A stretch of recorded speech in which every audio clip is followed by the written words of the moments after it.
Degree نہیں ہنر دیجیے۔ ناظرین، یہ ایک ایسا جملہ ہے کہ جس نے انسانی تاریخ کی کایا ہی پلٹ کر رکھ دی۔ کیسے اور کب، آئیے آپ کو بھی بتاتے ہیں۔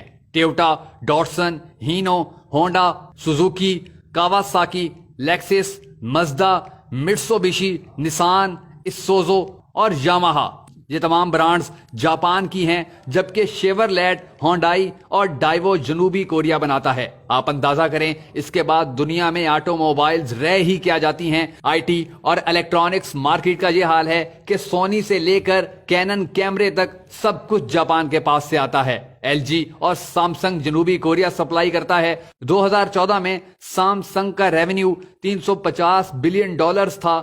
ایسر لیپ ٹاپ تائیوان بنا کر بھیجتا ہے، جبکہ ویتنام جیسا ملک بھی ویتنام ہیلی کاپٹرز کارپوریشن کے نام سے اپنے ہیلی کاپٹرز اور جہاز بنا رہا ہے۔ محض ہوا، دھوپ اور پانی رکھنے والا سنگاپور ساری دنیا کی آنکھوں کو خیرہ کر رہا ہے، اور کیلیفورنیا میں تعمیر ہونے والا ہسپتال بھی چین سے اپنے آلات منگوا رہا ہے۔ خدا کو یاد کرنے کے لیے تسبیح اور جائے نماز تک ہم خدا کو نہ ماننے والوں سے خریدنے پر مجبور ہیں۔ دنیا کے تعلیمی نظاموں میں پہلے نمبر پر فن لینڈ، جبکہ دوسرے نمبر پر جاپان اور تیسرے نمبر پر جنوبی کوریا ہے۔ انہوں نے اپنی نئی نسل کو ڈگریوں کے پیچھے بھگانے کے بجائے انہیں ٹیکنیکل کرنا شروع کر دیا ہے۔ آپ کو سب سے زیادہ ایلیمنٹری سکولز انہی تمام ممالک میں نظر آئیں گے۔ وہ اپنے بچوں کا وقت کلاس رومز میں بورڈز کے سامنے ضائع کرنے کے بجائے حقائق کی دنیا میں لے جاتے ہیں۔ ایک بہت بڑا ووکیشنل انسٹیٹیوٹ اس وقت سنگاپور میں واقع ہے، اور وہاں بچوں کا صرف 20% وقت کلاس میں گزرتا ہے۔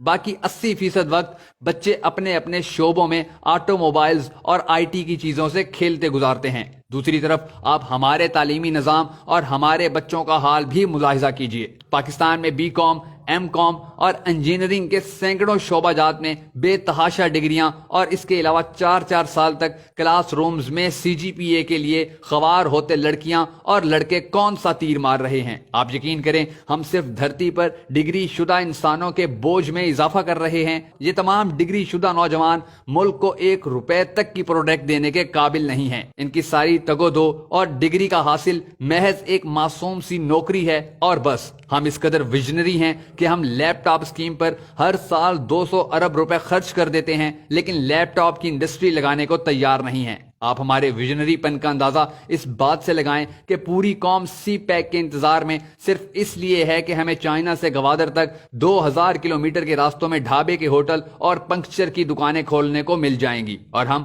ٹول ٹیکس لے کر بل گیٹس بن جائیں گے۔ اوپر سے لے کر نیچے تک کوئی بھی ٹیکنالوجی ٹرانسفر کروانے میں دلچسپی نہیں رکھتا۔ آپ فلپائن کی مثال لے لیں۔ فلپائن نے پورے ملک میں ہوٹل مینجمنٹ اینڈ ہاسپٹیلٹی کے شعبے کو ترقی دی ہے۔ اپنے نوجوانوں کو ڈپلوما کورسز کروائے، اور دنیا میں سب سے زیادہ ڈیمانڈ فلپائن کے سیلز مینز اور فیمیل ویٹرز کی ہے۔ حتیٰ کہ ہمارا دشمن بھارت تک ان تمام شعبوں میں بہت آگے جا چکا ہے۔ آئی ٹی انڈسٹری میں سب سے زیادہ نوجوان ساری دنیا میں بھارت سے جاتے ہیں، جبکہ آپ کو دنیا کے تقریباً ہر ملک میں بڑی تعداد میں بھارتی لڑکے اور لڑکیاں سیلز مینز، ویٹرز اور اسی طرح کے دوسرے شعبوں میں کام کرتے نظر آتے ہیں۔ پروفیشنل ہونے کی وجہ سے ان کی تنخواہیں بھی پاکستانیوں کے مقابلے میں 10 گنا زیادہ ہوتی ہیں، اور دوسری طرف لے دے کر ایک مری ہی ہمارے لیے ناسور بن چکا ہے، جہاں کے لوگوں کو سیاحوں کی عزت تک کرنا نہیں آتی۔ چینی کہاوت ہے کہ اگر تم کسی کی مدد کرنا چاہتے ہو تو اس کو مچھلی دینے کے بجائے مچھلی پکڑنا سکھا دو۔